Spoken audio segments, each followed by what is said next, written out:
Good morning. My name is Priya Shroff, and I am the founder trustee of Kur-Niv Foundation. Kur-Niv Foundation is a non-profit organization based in Mumbai, India. At the Kur-Niv Foundation, we run several initiatives aimed at giving youth from all walks of life opportunities to complete their higher education, compete effectively in the job market, and be the first in their families to break generations of poverty. What makes us unique is that it is other youth who mentor, coach, and counsel their peers to success. Over the years, we have served over 1,000 youth. Today, youth leaders and youth change makers are here to share with you how they activated their peer to peer network and rose to serve thousands, especially their less financially privileged peers, through the COVID 19 and lockdown induced hunger. Let's listen. The United Nations Sustainable Goals target 2.1 states by 2030 end hunger and ensure access to safe, nutritious, and sufficient food all year round to all people, in particular the poor and people in vulnerable situations, including infants. India was making strides towards meeting this goal. From 2011 to 2019, the number of poor people in India was estimated to have dropped from 340 million to 78 million. That number would have fallen further to 59 million last year without the pandemic, according to Rakesh Kochar, senior researcher at Pew Research Center. The country's middle class was on the rise too. This was a great indication that the country was progressing. Between 2011 to 2019, those in the middle income tier, defined as $10.01 to $20 a day in India, grew from 29 million to 87 million. My name is Moin. My family and I have always lived comfortably and have been at the receiving end of India's phenomenal progress over the last 8 years. I welcome you to our session, Youth for Humanity. The international poverty line, currently set at $1.90 a day, is the universal standard for measuring global poverty. This is approximately 140 rupees per day or 4,218 rupees per month. This line helps measure the number of people living in extreme poverty and helps compare poverty levels between countries. According to a CNN report by Moni Basu, about 60% of India's nearly 1.3 billion people live on less than $3.10 a day, the World Bank's median poverty line, and 21% survive on less than $2 a day. Her report cites that in 2017, Oxfam, an international confederation of agencies fighting poverty, stated that the richest 10% in India control 80% of the nation's wealth, and that the top 1% own 58% of India's wealth. Another way her report asks us to look at it is, in India, the wealth of 16 people is equal to the wealth of 600 million people.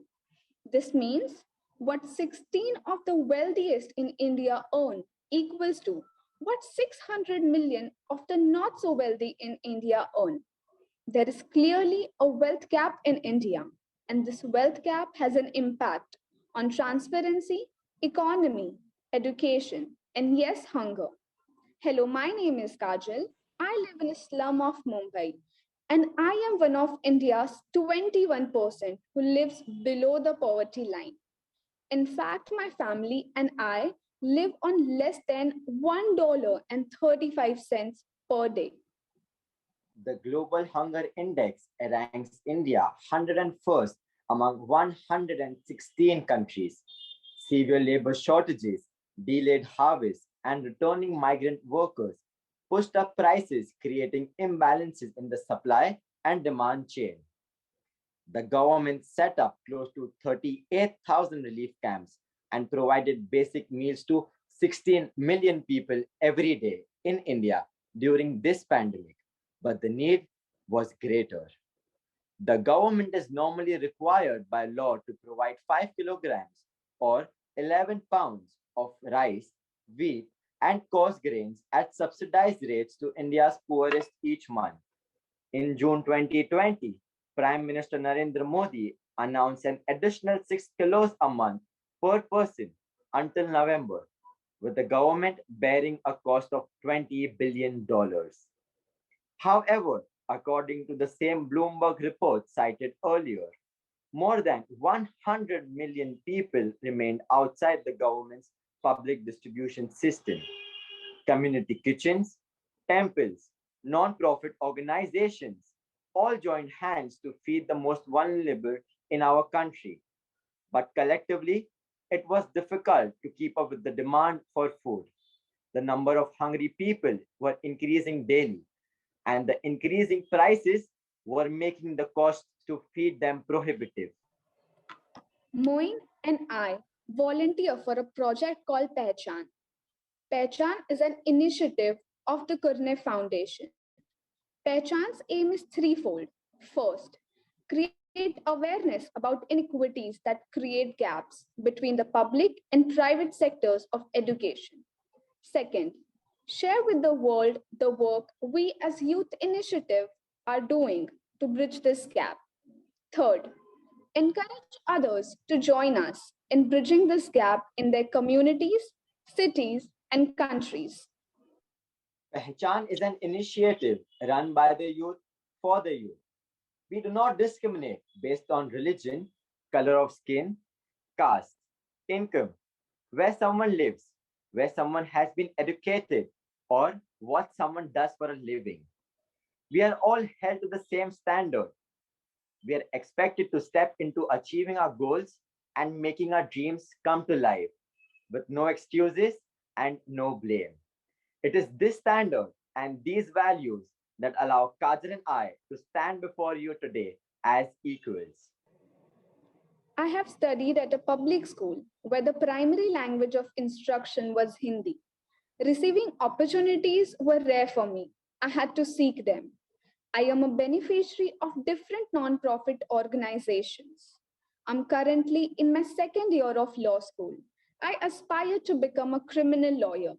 I hope to work with the United Nations someday. My role model is Amal Clooney. My name is Moin. I graduated from a private school where the primary language of instruction was English. I got opportunities which led to my holistic development. I will graduate with my bachelor's in media next year. I aspire to become a businessman, and in fact, just 3 weeks ago, I opened my first store. For a family of four who is dependent solely on the daily earnings of my father, who works as a taxi driver and earns on average $160.74 per month, or 12,000 rupees, the pandemic and lockdown impacted our basic human needs of food and water. We were one of the fortunate who weren't living on rent, and therefore shelter was not an immediate concern. I come from a financially privileged household and live in a gated community. I have never had to worry about my food, water, or shelter. My father is not the sole bread earner.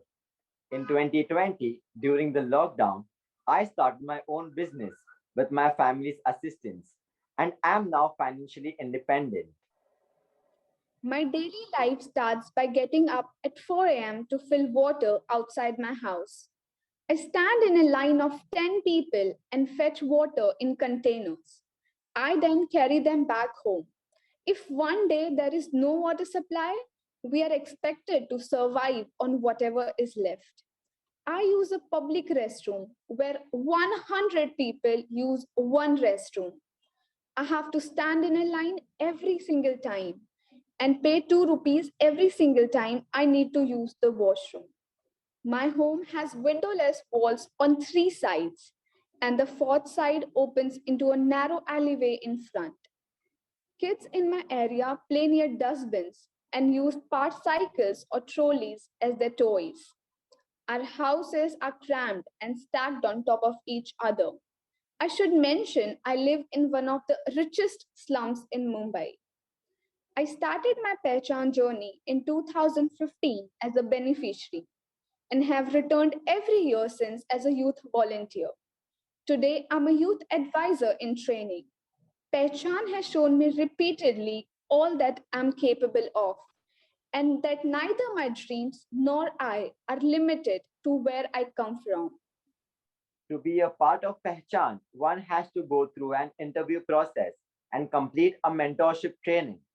A slum visit marks the completion of a mentorship training program. All the leaders have to mandatorily experience the slums so that they are capable of empathizing with the living conditions and dreams of our peers. In the year 2019, after successfully completing my mentorship training, I was in charge of serving food to our participants.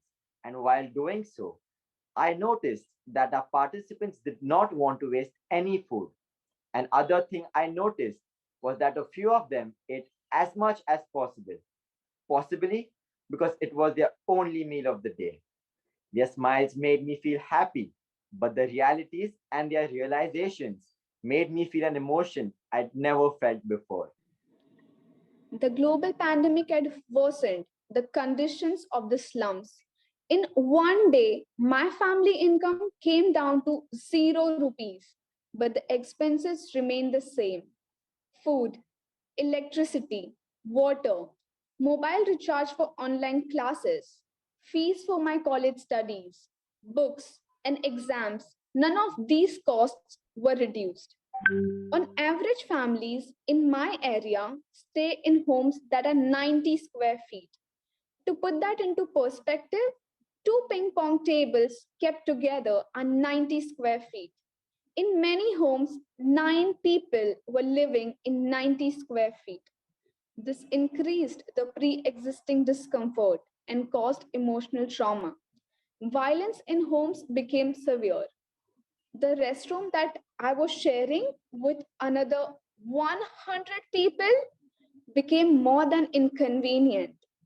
It became lethal.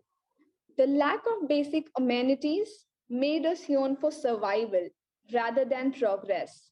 The amount of hard work that I had put in to break the cycle of poverty and the progress that I was making all seemed distant and surreal. The COVID restrictions seemed like a practical joke to us. There was a panic in people as they were afraid of getting infected by the virus, uncertainty about food, jobs, loss of loved ones, and basic survival. The lockdown didn't bother me as much. When it was first declared in India, everything was going well for me. I had the time to explore new hobbies like cooking and learn core skills like martial arts. Like other privileged teenagers, I also thought it was an opportunity to watch my favorite shows on Netflix and spend quality time with my family. The lockdown affected the income of my family, but not as much as I could see it was affecting the lives of my friends, like Kajal. In the first wave of the virus, my state had the most number of infected people. At one point, barricades were put to control the movement of people. Some of my friends were not getting fed for 2 weeks at a time because they had no source of income. With the focus being on containing COVID 19, the basic needs like hunger, education, and sanitation took a backseat. It seemed like our lives in the slums and streets did not matter anymore. One afternoon, I was resting on my bed with the air conditioner switched on. The doorbell rang, and I saw an old man who looked about 70 years old and had tears in his eyes. I was confused. Why was he at my door? Why was he crying? He was going door to door seeking food for his grandchildren who had not eaten in 2 days. Even though I was watching the news of deaths, unemployment, and hunger every day, reality only hit once that elderly gentleman was at my doorstep asking for food. That is when I connected the smiling faces of the Pehchaan participants I had served in 2019 with their actual reality and decided to switch off my television and step into the solution. I was angry. Actually, I was very angry. I was scared. I felt helpless. And every part of me wanted to blame the government, the affluent, a broken system. My past did not seem fair. What I had worked so hard for now, eroding in front of me.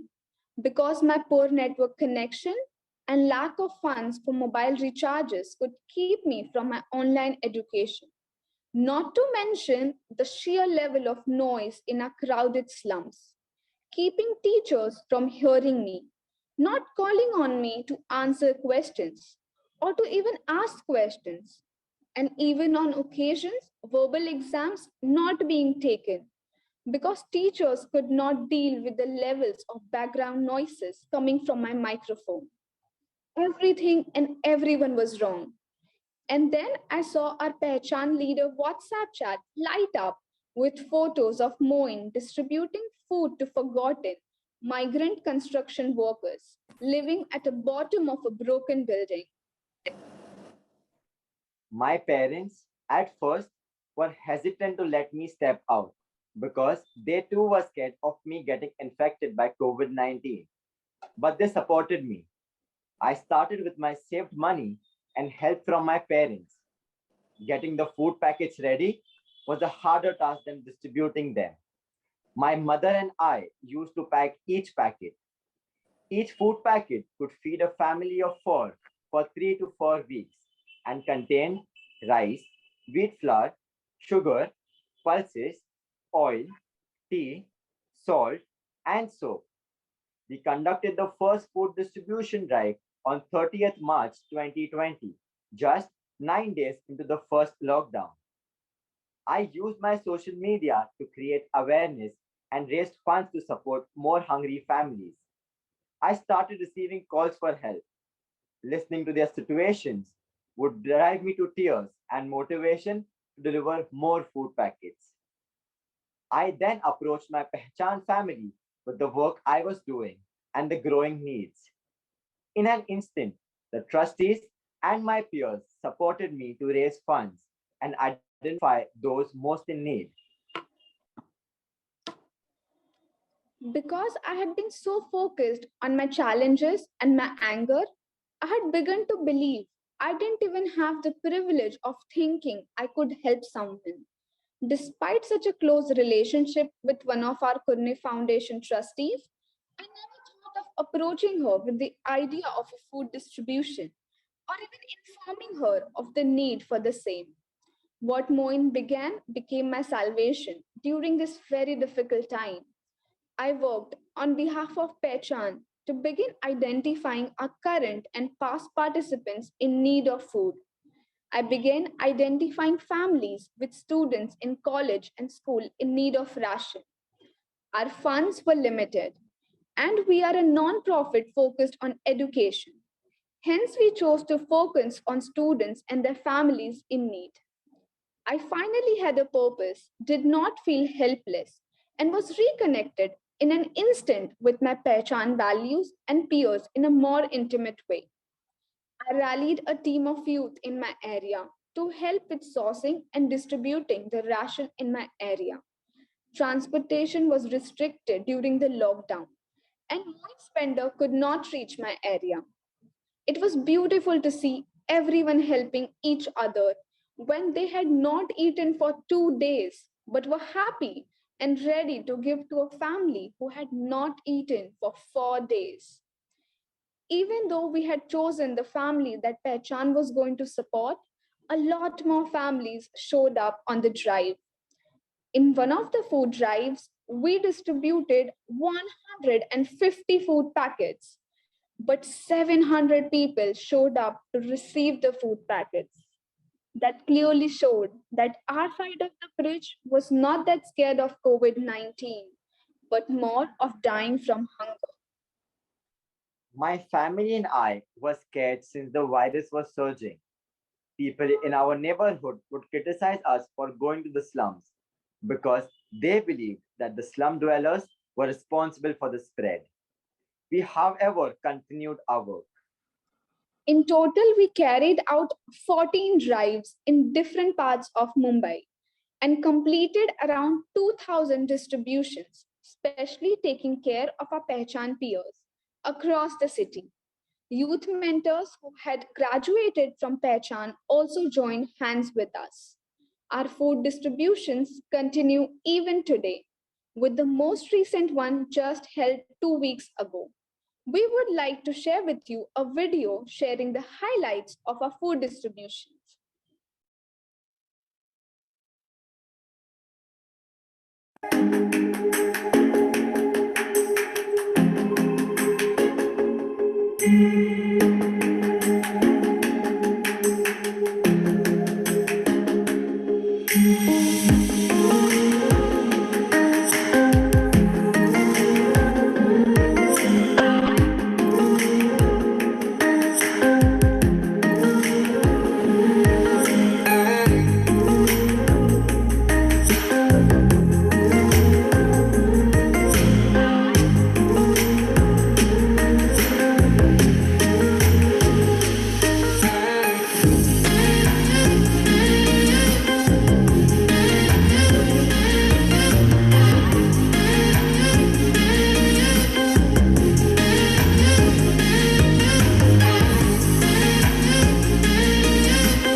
Also to Pehchaan, I can see smile on my family. Due to our Pehchaan परिवार for helping us in such a difficult time. Thank you donors, Pehchaan and farmers who help us in this tough time. हमको ration के बहुत सारे मदद किए, जो उनको तहे दिल से शुक्रिया करना चाहती हूँ. Thank you all Pehchaan Parivar and donors. Thank you so much Muskan Didi, Nandini Didi and also Pehchaan Parivar. Thank you to all donors, farmers and Pehchaan family. Ration पुरवला ह्याच्याबद्दल मी तुमचे आभारी आहे. Thank you so much from my family to the donors, our Pehchaan family. Thank you so much for these groceries. Huge thanks to each and everyone. Thank you Pehchaan family.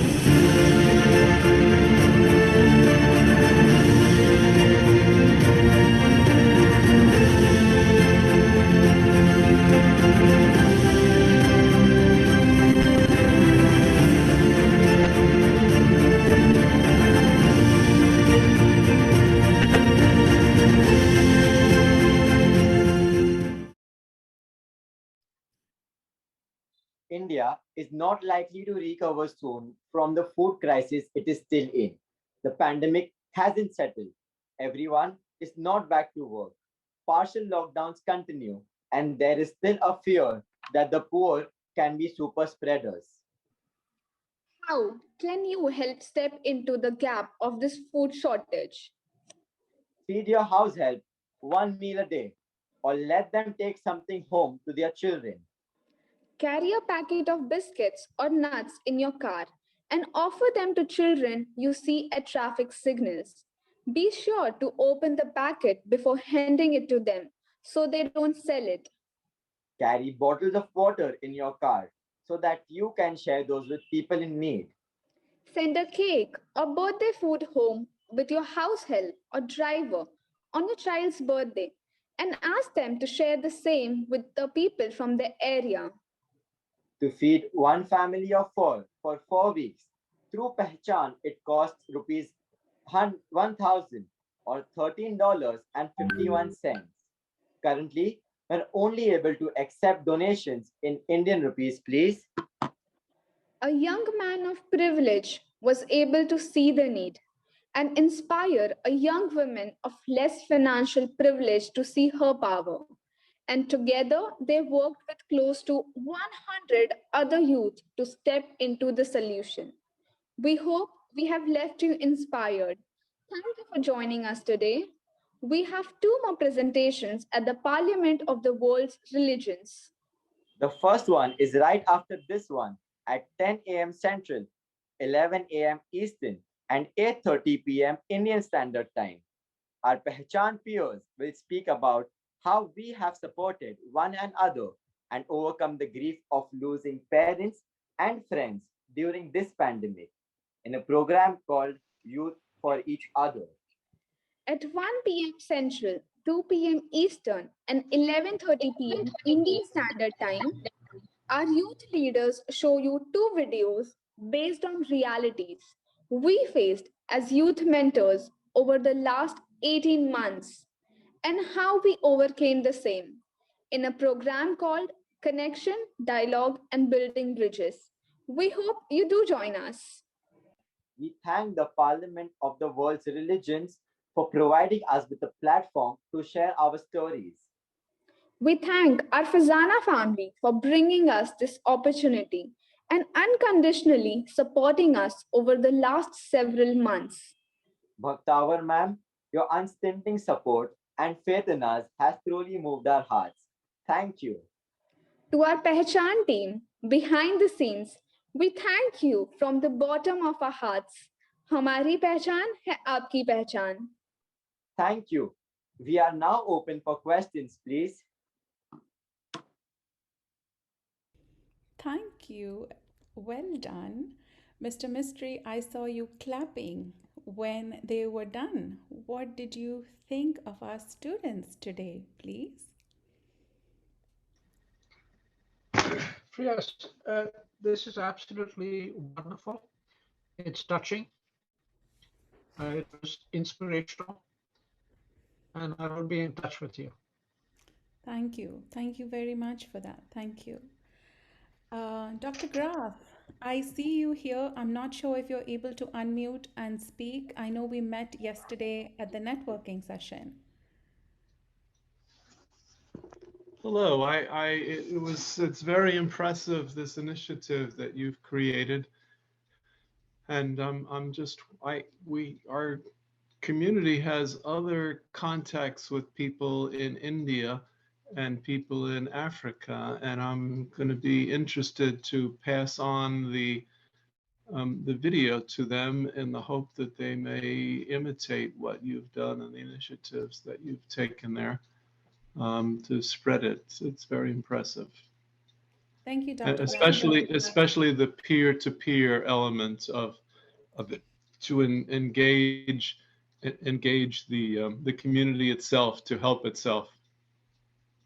Thank you, Dr. Graf. We appreciate it. Do you have any questions for our presenters? Does anybody have any questions for our presenters?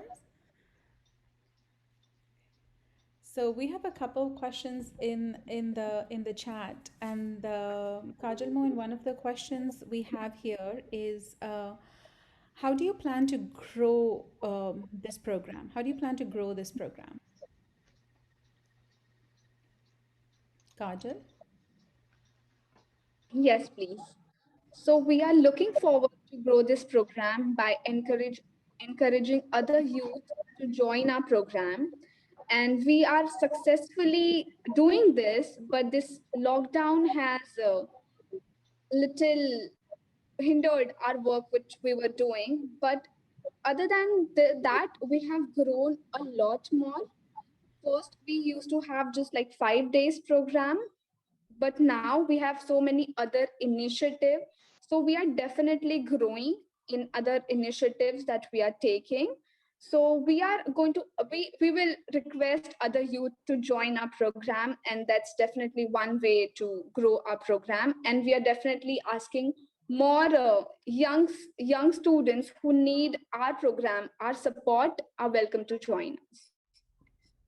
Moin, how do we plan to? Yes, please. I'd like to add to Kajal's point. Yes, please. So we are also planning to take this platform across India, where there are students who need programs like this, who need peer-to-peer support, and we are working on that. To everyone who is watching the presentation with us today, we request you to please connect with us on our social media handles. It would be a great help if you help us spread the word. That's all, please. Thank you. Are you all still collecting funds for food distribution? Yes, please. We are still collecting the funds for the food distributions. As we spoke in the presentation, that the work is still not open over here, and a lot of people are still in need of food. We see that need on everyday basis. So where I stay in a slum of Mumbai. So where I stay, I see that a lot of people are still unemployed, and they are not getting their salaries. What they have worked for, they are not getting that much money as well. So if you all can donate to us, that would be a really great help, please. But we are only able to collect donations in Indian rupees as of now, please. Thank you. But if they know or have any contacts in India, they are welcome to pay their vendors directly, and we will handle the distributions as well. What was one of the greatest challenges you faced during these distributions over the last year? Moin, would you like to take this question? Then Kajal can add. Yes, please. Thank you, ma'am. So one of the greatest challenges that we faced during the distribution was saying no, because there was so much need that even if we prepared for 100 packets, 150 packets, 200 packets, there were always people asking for more, because they weren't able to get the basic needs. They weren't getting proper food. So there were people who were wanting more food. So the greatest challenge that we faced was saying no to the people who showed up at the distribution drives to collect the food packets. Please. Thank you. Kajal? So what Moin said is actually very true. We held a lot of distributions, though even though we distributed so many food packets, the need is still the greater. Wherever we are going to distribute 100 packets, 500, 700 people are showing up to take the ration packets. And one slum area has like 700, 800 families in them, and each of those families has at least 5 to 7 family members. So the need is really greater in the slum areas and on the street, I feel. So the greatest challenge was to say no to the people who were there asking for the food. The stories, each one of their stories was just heartwarming to listen to, and saying no was the challenge for us. Yeah. How did you get 100 youth to help you with these distributions? Moin? Thank you so much for your question. So we started as of 2 to 3 people, and then we are a youth for youth mentorship model. So as we started, people got to know about our food distribution drives, and the peers by themselves connected with us saying we would like to help and we would like to donate, we would like to contribute, you please tell us how can we do that. So that is how our peers joined in this distribution drives. Thank you. And we have a question from Dr. Graf in the chat to everyone. Could you speak briefly about how you initially started this student to student initiative? Kajal, as a participant to now a youth advisor in training, would you like to answer that question, please? Yes, please. But please, my request you to repeat the question. Sure, I'll read it. Could you please speak briefly about how you initially started this student to student initiative? Yes. Thank you for the question, sir. So, in the very beginning, our trustees saw the need. Our trustee Freya Shroff, she saw the need of how education was not an equitable platform in India. There is like public sector and private sector, and there's a vast difference, vast gap in those two education systems. So she decided to step into and created this platform where I joined as a participant this program, where I got to learn about English, self-confidence, public speaking, and a lot more things which helped me in college to succeed. And today I'm a graduate and I'm a law student. So this is how we started initially. We take students from differently financially privileged background, less financially privileged background, and combine them with the students who are financially privileged. So the financially privileged children who have graduated from a good school, from college, they help and support the peers who are not so from really financially background. So this is how we came up with this idea, and we started supporting each other. Today on the call you will see a lot of students. So all of our peers are from both the sides of the bridge. So this is the peer-to-peer model, and it is not only related to professional and only to college, but to our personal lives as well.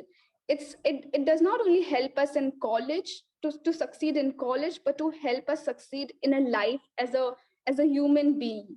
We call our Pehchaan Parivar. Parivar in English means family. So it's for us, it's just not a project, it's a family for us. Thank you. Moin, would you like to add?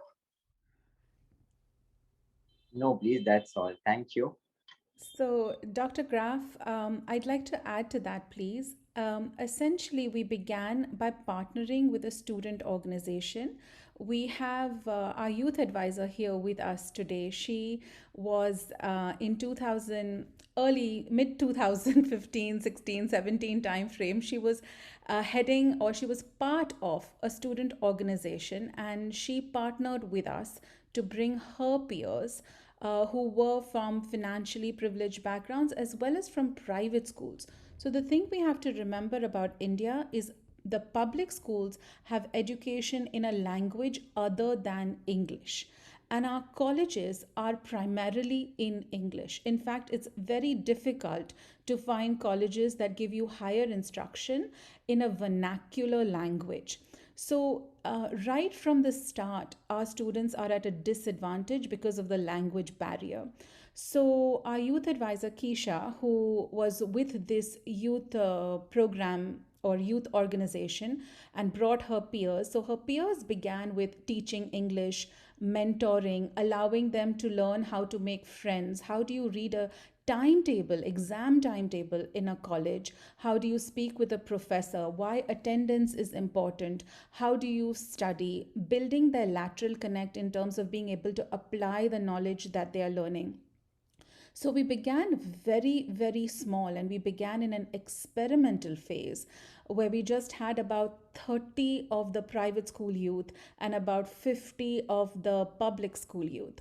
And now we have grown to the proportions that we have, where we have served over 1,000 youth now. But it began with a partnership with a youth organization of privilege and a partnership with an organization that was serving the less financially privileged children. So that's how we began, partnering with organizations.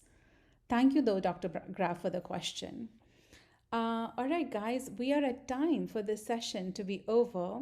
We have our next session at 8:30, so or 8:30 your time, 11 a.m. my time. So we'll see you there. Thank you, everybody, for joining us today. Thank you, everybody, for being here today. And thank you, Asha ji, for being here. And we will certainly connect with all of you who have joined our presentation from different countries. I've written your names down as you all came in. Thank you very much. And I'll see whoever I see at the 8:30 session or the next session. Thank you. Take care. Bye, everybody.